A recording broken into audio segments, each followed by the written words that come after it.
Everyone, my name is Jessica Martz and I am the Children's Ministry Director here at Mayfield Church. If you are watching this video, you are probably in the right spot. If you are working with children, youth, or vulnerable adults. And we have about a 45-minute training session ahead of you, so make sure that you just sit down and get comfortable. Safe Sanctuaries training is very important in the life of our church, especially for our staff and volunteers who are working with children, youth, and vulnerable adults. So if you have any questions at the end of this video, please let me know. You can reach me at jessica@mayfieldchurch.org, or you can give me a phone call at any time at 440-729-4006. The Safe Sanctuary Covenants, which will need to be signed after this training, are in my mailbox in the office, and they will remain there through March 31st. So if you can, watch this video in the next week or two and fill out your Safe Sanctuary Covenant and return it to me by the end of the month. That would be greatly appreciated. Thank you so much, and let me know if you have any questions. And when we're done with that, Jess is going to talk to you a little bit more about some specifics for your setting, and then we'll have time to just answer questions you might have as to, how to deal with situations or specifics or anything else like that. So I'm going to share my screen. Are you looking at my screen? Looking at you. You're looking at me. Okay. Now are you seeing it? Yes. Okay, very good. So we're going to walk this through. The caveat that, wait a minute, I have to get one more thing working with me. There we go. Basically, I learned this from our national representative dealing with Safe Sanctuaries, that we're not lawyers, so we're not really giving you legal advice.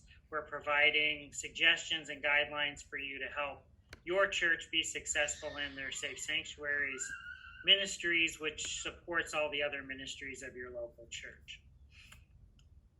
So we start off with, what is it? I think you probably all know what it is, but this is the official definition that is found in your policy, I'm sure, and in all the policies around our conference. It's to protect guidelines and policies to protect our vulnerable persons in order to make our congregation a safe place where everyone may experience the abiding love of God and fellowship within the community of faith. It includes selection and screening guidelines for staff and volunteers working with vulnerable persons, and the procedures that guide the interaction of children, youth, and adults together. There's a couple definitions that I always like to share at the beginning. When we updated the conference level policy 5 years ago now, we were challenged to not only talk about children and youth, but vulnerable adults, because there are those adults in our midst who, because of when it's in our definition here, because of mental or emotional incapabilities or situations people find themselves in, they're not really able to stand up for themselves, and they need protection like a child or a youth would in the situations we find ourselves. So it's any child or youth, as well as any adult whose behavior indicates that he or she is mentally or emotionally incapable of adequately caring for himself or herself and his or her interest without adverse consequences, or who, because of physical or mental impairment, is unable to protect himself or herself from abuse, neglect, exploitation, sexual abuse, or emotional abuse by others. So now when we've updated the policy, we use the term vulnerable person to cover all three of those areas instead of saying children, youth, and vulnerable adults. And also, for the sake of Safe Sanctuaries, it's important to point out that an adult is a person that's at least 18 and 5 years older than the people they're being asked to supervise.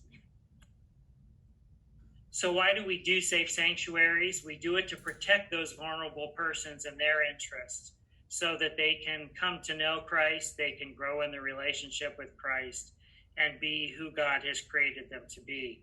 But they have to be safe first. Two, we do it to protect all of you who are here today participating in this training. We want to make sure that we're following procedures that protect all of you from maybe an accusation that wasn't founded or anything that may happen in the situation. We set up procedures and such so that you are protected while you're volunteering, or if it's your paid position, to protect you. And last, we do it to protect the church's assets for mission and ministry. I know of and have heard of situations where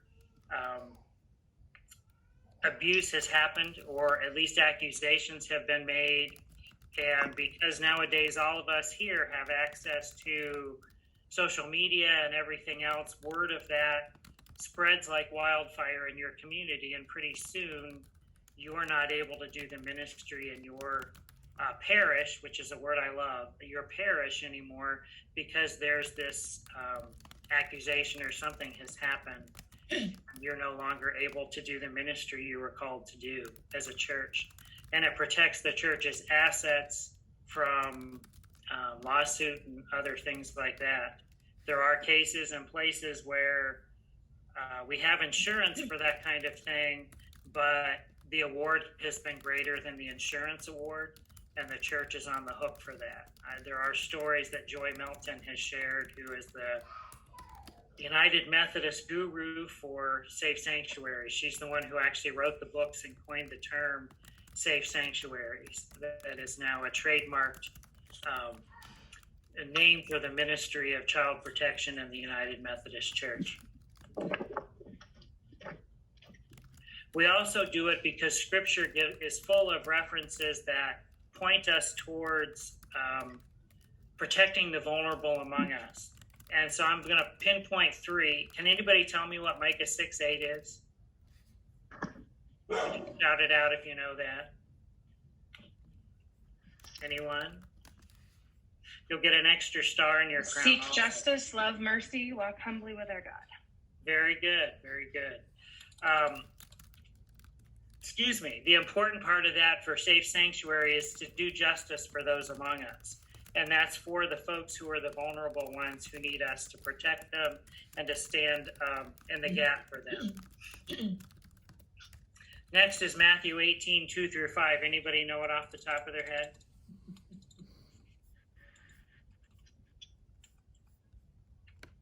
Jessica will give you a prize. No one? It is the story where Jesus takes the child and places them in the middle of the adults that he's teaching. And the greatest person in God's kingdom is the one who makes himself humble like this child. Whoever accepts a little child like this in my name is accepting me. And Jesus placed great reverence and importance on children in a culture that did not. And we still live with that today. We prize our children much more than they did at that point, but we're still honoring them and protecting them. The last one speaks more to our procedures. Anybody know what that passage from Ecclesiastes is? It's read at weddings a lot. Two people are better than one. When two people work together, they get more work done. If one person falls, the other person can reach out and help. But those who are alone when they fall have no one to help them. If two people sleep together, they will be warm, but a person sleeping alone will not be warm. An enemy might be able to defeat one person, but two people standing back to back can defend each other. And three people are even stronger. They are like a rope that has three parts wrapped together. It is very hard to break. So those are just quick references. The Ecclesiastes really speaks to our procedures that we follow while we're working with vulnerable adults, and we're going to touch on that. But Scripture is full of references of taking care of and being there for those who are in need. Next, we also I'm sure all of us have read this and made this promise during a baptism and worship at our local congregation. With God's help, we'll so order our lives after the example of Christ that this child, surrounded by steadfast love, may be established in the faith and confirmed and strengthened in the way that leads to life eternal. It's a great commitment, covenant that we all participate in to raise that child in the faith. And in order to raise that child in the faith, they first have to be in a safe place and protected place so that then they are ready to hear the gospel and grow in the gospel. And then one of the driving forces behind Safe Sanctuaries and its creation and our denomination was a resolution that passed General Conference in 1996. And it basically said local churches are to have policies and procedures in place to protect the children and youth in their congregation. The vulnerable adults part came later, but it said local churches will develop and have them. Annual conferences will provide sample policies and trainings to help local churches do that. And the general church, mostly the General Board of Discipleship, was charged with providing more resources at their level for annual conferences and local churches. And we have used all of those here in East Ohio. And then the last part about why we do it is that the numbers really tell the story. 1 in 4 girls will be abused in their childhood. 1 in 6 boys will be abused in their childhood. Only 1 in 10 of the people who are abused tell someone else about it. 93% are abused by someone that they know, that they trust, and that they love. And that includes their Sunday school teachers, their youth leaders, those caring adults who care for them while they're in the care of the church. A report of abuse is made every 10 seconds in our country. And 5 children die each day from abuse and neglect. In Christianity Today, they posted an article, published an article, and this article said on average 70 allegations of child abuse are reported in churches every week, according to a study that they performed. So it's real, and it really does happen. And so why are we as the church at risk? First off, we're a trusting organization. We trust our children to go be with adult leaders that we may not know. We trust the leaders that we recruit to do things, to do what we've asked them to do and what they said they're going to do. And we're all about trust, being people of faith. We also are at risk because we may not think it's important for us to do this work. So we don't screen people. We don't do applications, references, and background checks. Or we skip those parts or don't do them well. And we also provide opportunities for close contact and relationships to build between children, youth, and vulnerable adults and those adult leaders. But that's how faith gets shared, and we know that. So in order for faith to be shared, we have to allow those relationships to be built. We have to allow that trust to happen between the student and the teacher, between the youth and their youth leaders or Sunday school teachers, because that's how we share Christ with others, is through our relationships. But because of that, we also have to make sure we have safety guidelines in place so that those relationships happen in a safe way. So next we talk about selection and screening, and these are typical things that are part of the selection and screening process and are most likely parts of your process, and you've probably had to participate in them. We do written application forms. Anybody want to jump in and tell me why we would have a written application?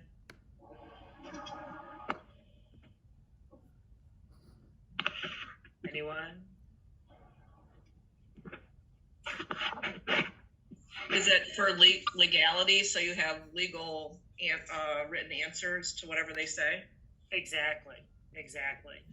And you want to know who it is your people are. So if someone comes back and makes an accusation, you can pull a file and you have their information. You know who they are and what they've put down.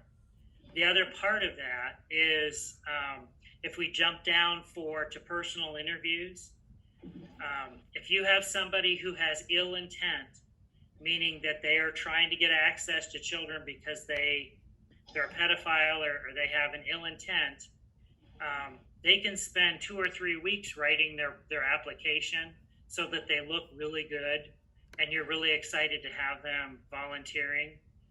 But when they sit down to do their personal interview, you get that opportunity to make sure that what they put on paper matches what they're saying to you face to face. And you're looking for red flags when those things don't match.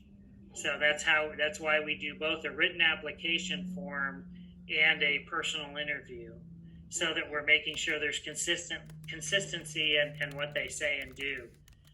The other piece of that, reference checks, which are difficult to do sometimes, but we want to check references again to make sure that there's consistency between what the person put on paper, what they said when we talked to them, and also then what these other folks are saying about the person they're giving a reference for. The one thing I always say, because I do get this question at almost every time I train, the 26 people who are here participating today, you may be a reference for somebody else, but all of your references shouldn't be from the circle of your friends at church. Your references should be from other places that you interact with children and youth and vulnerable people, and people who know you different in the rest of your life, not just on Sunday morning when you're gathered for worship or in meetings at church, so that we know that it's all consistent and we're checking those references and making that the person is on the up and up. Driver's license checks, we like to have a driver's license check on anybody who's going to transport vulnerable people. And I know that happens not so much during COVID, but particularly in youth ministry, we gather parents and whoever, and we drive people places to activities and things like that, a retreat or to putt or whatever, if we don't have a church bus or whatever we're doing. But I will say I've been running background checks on people through my office for a long time. And rarely, if ever, do we have anything come back on a criminal background check, because most people aren't trying to sneak through the system, and they bow out before we run the check because they know we're going to. But I will say that just because you have Jesus in your heart does not mean you're a good driver. Because I get driver's checks back and we have to say to people, no, you're not going to transport our children, because their record is full of either speeding or accidents and things like that. So it is a wise thing to do. And that can all happen through my office in a very simple way if you don't have a process for that already.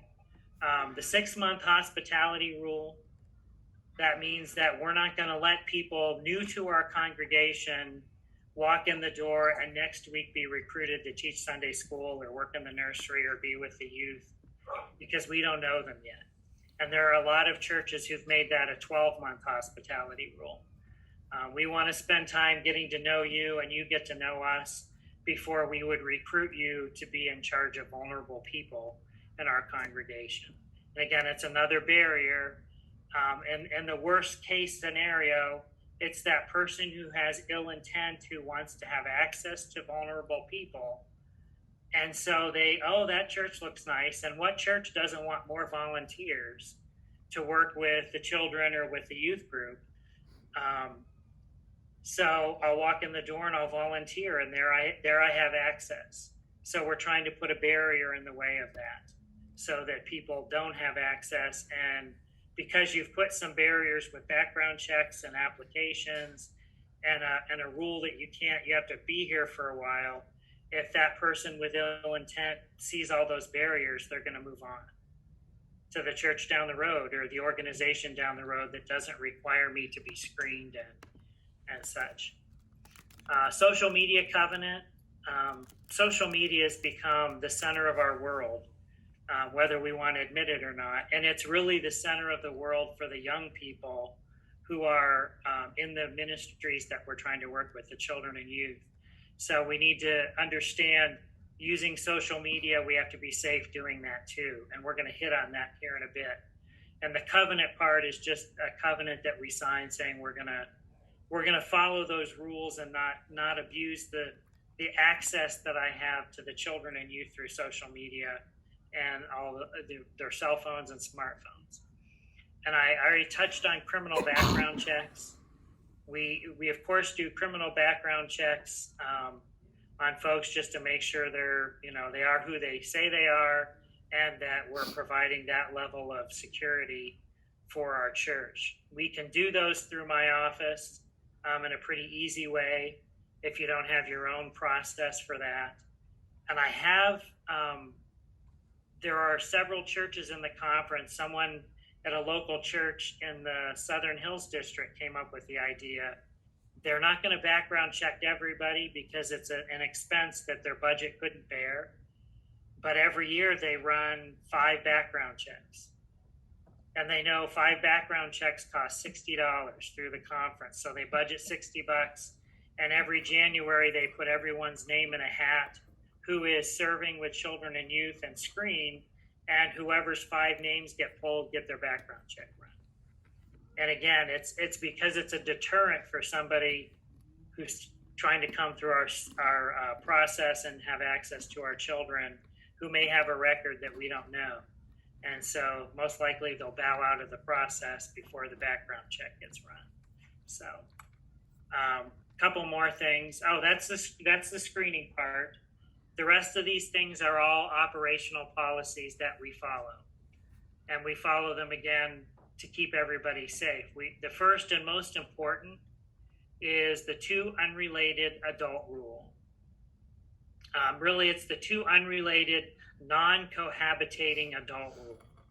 And what that means is that in every situation where we have vulnerable persons and adults teaching, leading, our goal is to have 2 adults in the room, and is to have those 2 adults not be related to each other or living together. Anybody want to say why we would say not living together, not related? You didn't know there was going to be a quiz. Because if they're a couple, they wouldn't tell on each other. Exactly. In a court of law, one can't testify for the other or against the other. And even if you're cohabitating in some states, if you've cohabitated long enough, you're considered common law marriage. And so again, that rule applies. The other thing that's more goes to what Sandy said is, and my wife spoke to me about this when she and I did a training. We got the question about why can't a married couple teach together? And we're not saying that they can't, but we need to provide safety for that. Is that after a 25-year, 30-year, 40-year marriage, we learn to accommodate what our spouse might do or their proclivities or whatever, and just be blind to it. And therefore, you may not even realize what's going on. You end up covering for because it's a life pattern that you've been in for a long time. So the way around that, because some of the most effective teaching teams that I have seen, because I've done Christian Ed youth ministry at the local church before I came here, are the married couples who set a great example for what a marriage is and all of that for our kids. But if we jump over to the next box that says rule of 3, that rule is to help protect those folks. And what it is that if there's ever a situation where it's a couple, a married couple, or like even a mother-daughter who are teaching together, people who are related, we have a premises monitor is the term that our insurance company likes, but it's a roamer who just randomly sticks their head in the room and checks on things to make sure things are going okay. And It could be anybody, just a different person who's checking things out. And the other part of the rule of three is that if you end up in a situation, and we all do, because someone gets sick and we don't have enough teachers or something, and you have one adult in a room, that you have a premises monitor who's going to stop in a couple times during the teaching time, during the class time, just to make sure everything's on the up and up and see if that teacher needs any support. Restrooms, all of that stuff play a big part in working with children. And if you're the only teacher, dealing with restrooms is difficult, can be. So that's what the rule of three is. If there's not two adults, then we make sure that there's a roamer who's sticking their head in. The other rule of three thing is that if there's only one teacher and one child, that's not three. So we need to have another child in that room, another adult in that room, or you move that situation to be somewhere public rather than it be an adult and a kid sitting in a room by themselves somewhere. They're sitting somewhere where there's some traffic and there's movement. So there's other people protecting the kid and the teacher because there's another adult's eye seeing things. Restroom guidelines. Every church is different. So wherever you are, if the restrooms happen to be attached to your room, hallelujah. If they're down the hall and you can kind of watch from the door and send someone to the restroom, great. But you have to, for your situation and every classroom really and age level, figure out how you're going to handle that. There are some churches that I have gone to do Safe Sanctuaries training where plumbing wasn't added to the building until the early 1900s. And so the children's Sunday school rooms at the front and the bathrooms were added to the back of the church. So how are we going to navigate bathrooms and still keep everybody safe from roaming around the church and from, being unsupervised? So you have to figure that out for every classroom where you are, how we're going to handle that. No child ever left unsupervised, which really is the two main things are here, the two adult rule, and never leave somebody unsupervised. Sometimes the abuse that can happen between students, particularly when we're talking about youth age students, can be awful, and that never gets reported or rarely gets reported. And so we never want to leave kids unsupervised so that, they don't feel unsafe because there's not an adult there protecting them. Windows and doors in all the classrooms. We don't really want to be behind closed doors without the ability for other adults to see what's going on. So half doors are wonderful for the nursery, for the little ones. Leaving the door open so people can walk by and stick their head in, or having windows in the doors. That's an old rule that's been in there for forever. But most churches now, if you're a more recent build, has all that kind of stuff in the plan. So here's where I referenced earlier about the definition: no workers under 18, because they're not adults. By law, someone under 18 isn't an adult. They don't really count as your two unrelated adult rule because someone under 18 is not an adult. So they can be helpers. They can make great nursery helpers, DBS helpers, or whatever, but we don't count them as adults in a classroom. The same rules apply if we're one adult and a teenager. We still want another adult sticking their head in there and viewing things from time to time. And the 5 years older rule really is in there to protect those, particularly the youth. I've had situations where our mindset is we want to hire a youth director who's young and knows the kids, and then we hire somebody in their early 20s, but they're not even 5 years older than the kids they're supervising. And that sets us up for problems if we're not careful. So I have been involved in situations where the young adult who's the adult is still too close to the age of the youth that they're supervising, and that causes problems because they're not far enough removed from the hormones and everything else that rule when you're a young adult. So we want to protect people from that. And if you have teenagers who are helping with the younger ages, sometimes the kids tend to become more problem to you than help. I had to fire a teen volunteer who was helping me with Wednesday night ministry, because as soon as they got around the 5th and 6th graders, they became a 5th and 6th grader. They were of no help to me whatsoever. So participation covenant, we talked about up above. Annual orientation for workers, that's what we're doing right now. Because even though you may have been trained in all this, it's really good to have it running in the back of your head so that you can walk into a situation and go, oh, wait, there's a rule against this. We need to have another adult here. Or walk into a situation, okay, how are we going to handle getting kids to and from the restroom? That kind of stuff. So we annually talk to our leaders to reorient them and get it running in their head, but also to answer questions about situations that have come up. Advance notice to parents. Really, we would never do anything that we wouldn't let the parents know that we're doing. Parents have the right to step in a classroom where their kids are and see what you're doing and what you're teaching for the safety of their own kids. And if we're going to take kids off site, if we're going to take kids or do things that are out of the norm, we give advance notice to parents to protect ourselves and to protect the kids. Gone are the days where you show up at youth group and go, okay, let's walk down the street and go get ice cream, or let's all hop in the church bus and go do something. No, you have to let parents know that stuff ahead of time. We're in a very litigious society who,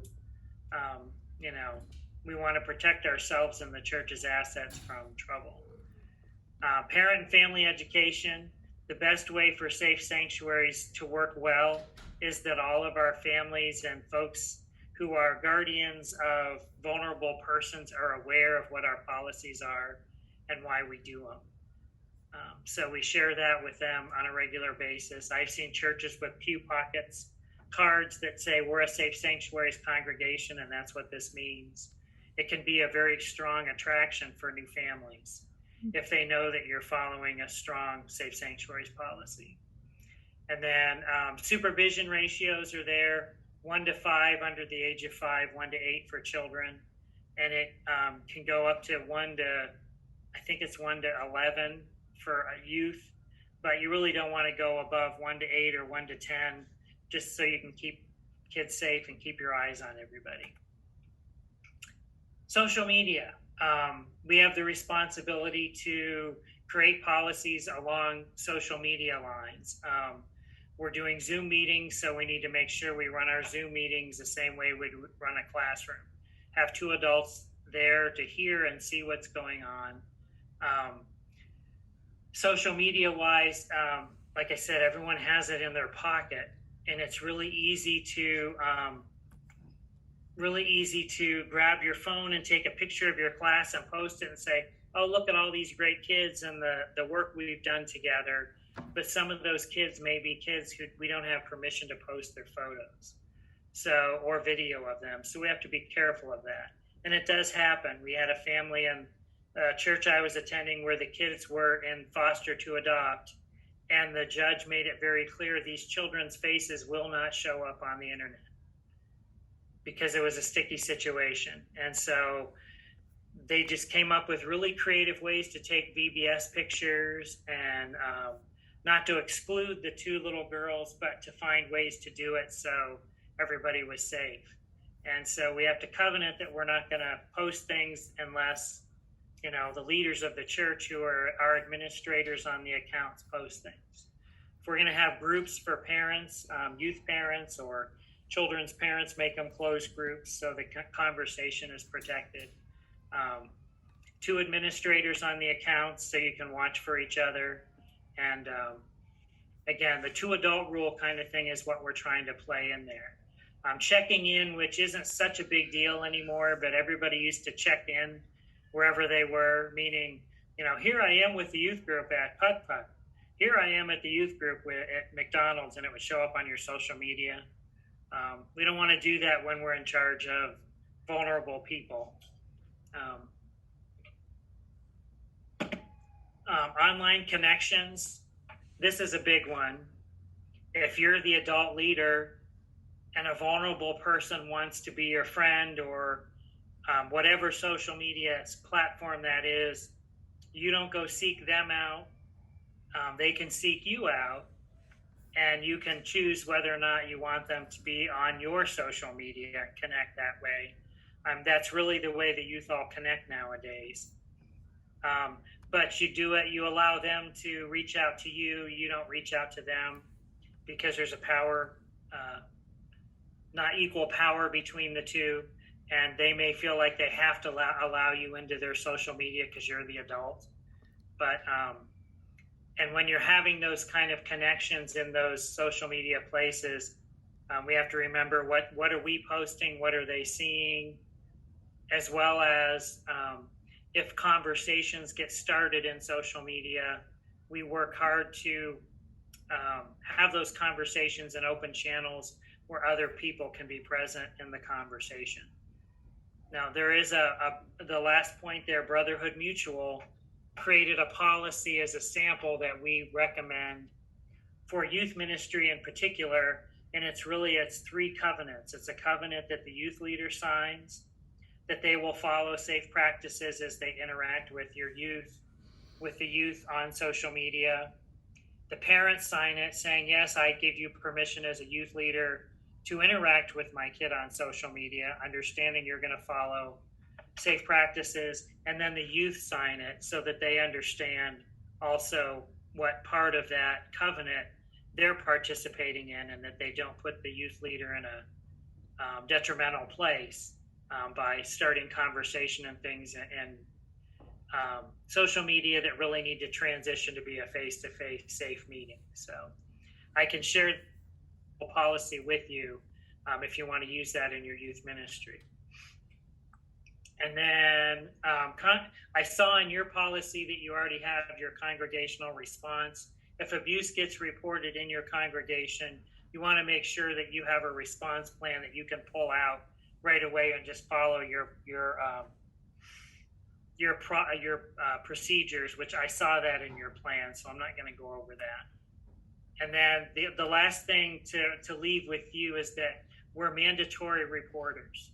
If someone reports to us that they're being abused, we need to report. And if you observe something that appears to be abuse, then you, more than legal, we're part of the church and we're part of the kingdom. We have moral responsibility to report that suspected abuse when it comes to our attention. And our job is to report the abuse and stop it from happening further. And by doing that, we're being a witness to the love and justice of God. And reporting abuse is a form of ministering to those who need our help, who don't have a voice. Not easy to do, but in most congregations, if there is abuse to report, usually it would go to a particular staff member or the pastor, who would then navigate that with you. But the adult who observed the abuse or was told about the abuse is the person who should make the report. Doesn't mean that staff person or someone else can't be there with you when you make that report, but and I saw at the beginning of your policy that kind of stuff is lined out, who you have to call in your county. It's different for every county who you call to report abuse to. So there are sample policies and things on the website, and I think that's it. Those are the 3 questions, and we're already working on all of them. So you do have a policy. You do implement it because we're here training today. And I know it's been updated and reviewed because Jessica and I have had conversation. So I'm going to stop sharing right there and turn it back to Jessica. Great. Thank you so much, Gary. Really quick, I'm going to go over, so Gary went over Safe Sanctuaries as like an umbrella type training, and I'm going to highlight a couple of things specific to our building. I won't take up much of our time. And then after I'm done, I'm going to open it up to everyone and see if there are any questions. So right now I'm just going through the updated Safe Sanctuaries guidelines, which was last updated in September of 21. So on the second page is a resource sheet. There's emergency phone numbers, a lot of different hotline numbers for mental illness, suicide prevention, job and family services, stuff like that. The next page goes into the introduction, purpose, statement of covenant, and conclusion, which Gary has already touched on. The next couple of pages go over definitions that are used within our guidelines if you have a question about what any type of a word means regarding our guidelines. We go over selection and screening. Gary talked about that as well. The most important thing under the selection and screenings is that there is a covenant on the very last page, page 18 of this guide, and there will be handouts, hard copies of this covenant in the office. So you can fill them out, preferably by the end of this month. Leadership and training orientations. Of course, we're all on the on our Safe Sanctuary training right now, which is mandatory annually. Other trainings that are strongly encouraged are first aid, CPR, AED, and mental health trainings. That's across the board. Those are just strongly recommended. Response to injuries, accidents, or abuse. There are... Jeff? Yes? Sorry, it's Beth. I just wanted to note there is a first aid, mental health first aid that is being offered by the General Church coming up. So if anybody has interest in doing that, it's an online training. So as you mentioned that, it's coming up. Yeah. Perfect. Two 1-hour training sessions. Thanks, Beth. If you witness an injury, an accident, or suspect abuse, there are papers in the office right next to the staff mailboxes. Even if there's an incident, like if a child fell and scraped their knee, we do fill out injury reports just in case, to cover ourselves and to protect the children. I'm just scrolling through here, seeing if anything else stands out. The 2-adult rule is very important. If you take anything away from this training, that would be it. Make sure that you always have 2 adults with you. Adult minor ratio, 2 adults per 8 minors, 1 adult per every additional 8 minors. Restroom policies. So regarding restrooms in the church, on the main floor, there are, of course, the men and women's restrooms. On the lower level, there are children's restrooms in the preschool room that are attached to that classroom. Otherwise, there are also men and women's restrooms on the lower level. And upstairs in the gym, there are 2 single stalls. I think that they're just unisex, but there are 2 upstairs. Or maybe it's just 1. At any rate, there's bathroom. Thank you. There's bathrooms on all three levels. So depending on where you're at, there's a bathroom close by. And like Gary said, restrooms are kind of tricky, especially with children. But what I always do if I'm in a classroom to maintain ratio and to also keep an eye on the child, I just crack the door open. So I'm still technically in the classroom and witnessing what's going on. And I also have a direct eye shot of where the child is going downstairs. That goes for VBS as well. There's a section in here regarding the vulnerable adult ministries. That is on page 12. And then it goes into safety. And under tornadoes, I just highlighted that the rooms that you want to go to if there is a tornado or a tornado warning is the choir room and the youth room, which are downstairs on the lower level in the middle section. So if you're downstairs, it goes in a big circle. Those 2 rooms are where you want to be. There are no windows in there.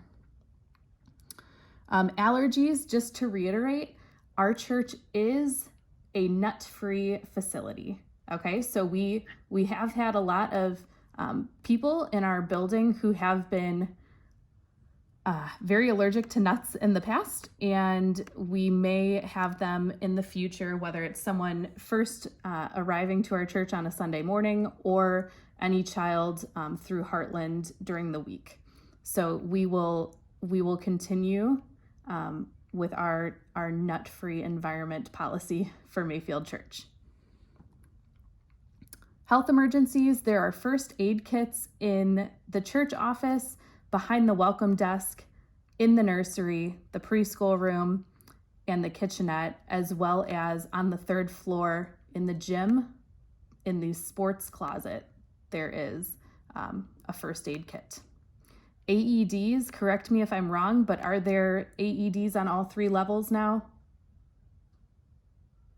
I think. Yes. Yeah, it's all 3 levels. Yeah. Okay, thank you, Steve. So on the main floor, it is right behind the welcome desk. That would likely be the one that you would be nearest to. So AED, all 3 floors, main one being right behind the welcome desk. Telephones, if you are in need of making any type of a call, especially an emergency, make sure that you are pressing 9 first. So for instance, if you are calling 911, you need to dial 9911. And I think that was it for the main topics that I wanted to touch on regarding our building specifically. So now I'm going to open it up to anyone on this meeting to see if anyone has any questions regarding your area of ministry.